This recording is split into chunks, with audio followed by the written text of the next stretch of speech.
Known among the inmates as the burning hell, Eastham was a harsh and brutal place. According to Floyd, it was there that Clyde Barrow committed his first murder.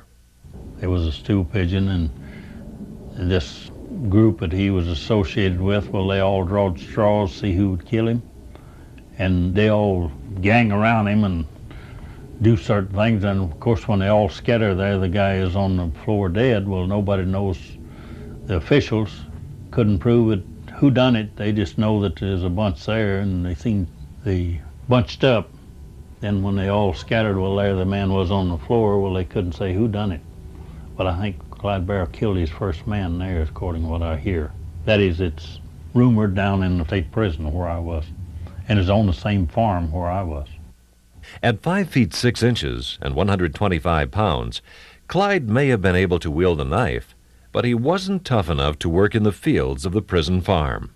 At that time, they were real rough on you, and you didn't know whether you went out this morning, whether you was going to come in that night or not, because they worked you from daylight till dark and run you to the field and made you work as fast as you could, and they had a lead row men and that you had to keep up with. In other words, they'd go out in a cotton field or someplace. They had a group of big husky men, and they would take off through the field. Well, here would be another squad, officer on a horse, which carried a shotgun and a 6-shooter, and these other men all the way back would have to make the same speed as those others, keep up with them.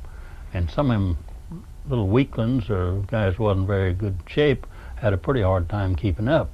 But anyway, he was working out in the woods in the wintertime, clearing timber, chopping trees down and bushes and sprouts, whatever there might be, clearing the timber off for farmland.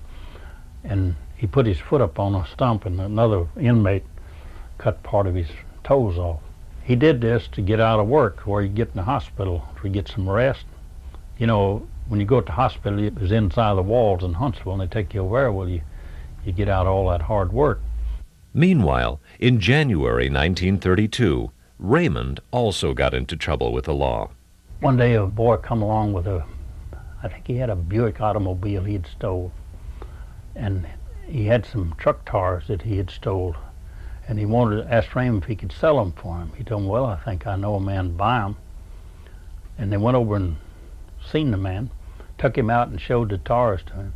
Then he went and told the police, and they was looking for Raymond and this boy in his car, and when they caught him, Raymond was driving the car. Raymond wouldn't say it was his car, wouldn't tell him anything, and this other boy wouldn't tell him that he just picked Raymond up hour or two ago. So they tried him. They tried Raymond, and they gave him 3 years suspended sentence. And this other boy, they turned him loose. Where this boy stole him was McKinney, Texas. And they took Raymond up there to try him. So it was, of course, one suspended sentence about all he'd get. He wouldn't get another, and he'd go to prison. So he broke jail. From there, he went to Bay City, Michigan to work with my dad, and he was working on Kellogg's Construction, something building an oil refinery. And Raymond got a job as a water boy. The Barrow family had been working to get Clyde a pardon. Ironically, they succeeded shortly after he had a couple of his toes chopped off. On February 8, 1932, Clyde Barrow returned home on crutches. Well, when he's come home on crutches, he started associating with my brother. And I don't know, I think just a few months after he come out, he got where he could walk pretty good. And he went to work at Topham Body Works over in Dallas. And police come up, told him that he was a burglar and a thief. They better watch him. They fired him. Then he went and plate glass and mirror company and went to work. And I think he worked there a little while, and they come down and done the same thing there. Well, I know this plate glass and mirror company is true because I made a talk at a church over in East Dallas.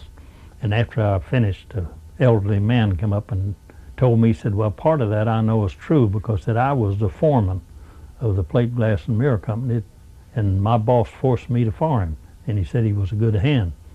Clyde soon began seeing Bonnie again. Although less than 5 feet tall and weighing only 90 pounds, she was just as daring and reckless as he was. Bonnie went to work at a cafe over here close to the courthouse in Dallas, and Clyde and Bonnie started going together again.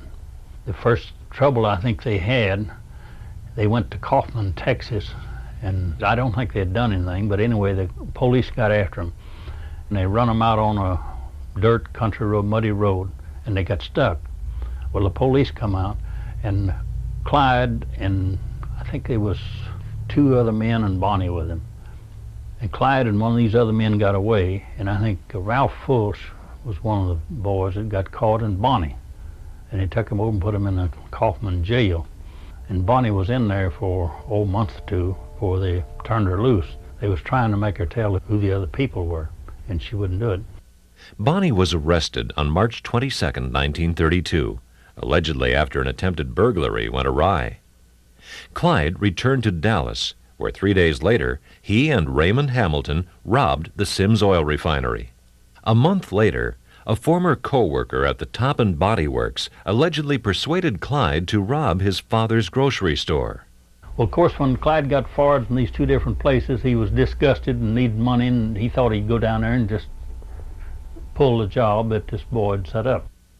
The fateful crime, which would be the catalyst of so many others, took place on April 30th, 1932, on the outskirts of Hillsboro, Texas. Clyde told me when he went in there and robbed the people, he and these other 2 fellows, that the man was standing in front of his safe, and there was a trap door open in the upstairs. The man actually lived upstairs with his family, and they could look down, right down on the safe and the cash register. And he said when they was robbing him, a shot rang out.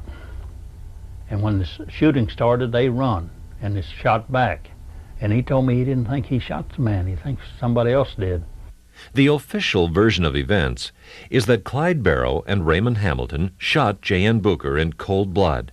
But Clyde claimed that he had been set up. Clyde told me that it was a possibility that this boy set his daddy up in order to kill him and throw the blame on somebody else. Because his mother was I don't think she was too bright, and he had 2 sisters that was very retarded. They act like he was about a 2-year-old. I got an idea that he figured if something happened to his daddy, he was the only one that had any brains, and he would be the one that inherit everything or take charge of it.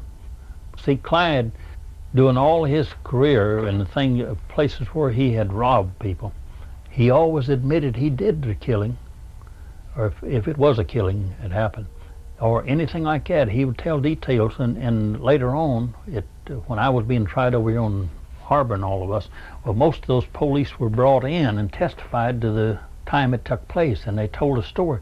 Well, it was similar to what Clyde told us. There wasn't too much difference in it. So I'm quite sure he would have admitted that down there as quick as he'd admitted anything else. But when he told me that he didn't think he killed the man, he said, I don't think we hit him. We just shot back to stop the shooting and run. So I kind of think he was right. Clyde and Raymond were charged with murder. Floyd claimed that his brother was innocent because Raymond was in Bay City, Michigan when Booker was killed. Clyde just come to the door after he got, wanted by police. I remember the first time that after Raymond had parted from him, well, he come up and knocked on the back door, and he's carrying his sawed-off shotgun. He usually carried a 16-gauge Browning automatic shotgun, sawed-off barrel and stock.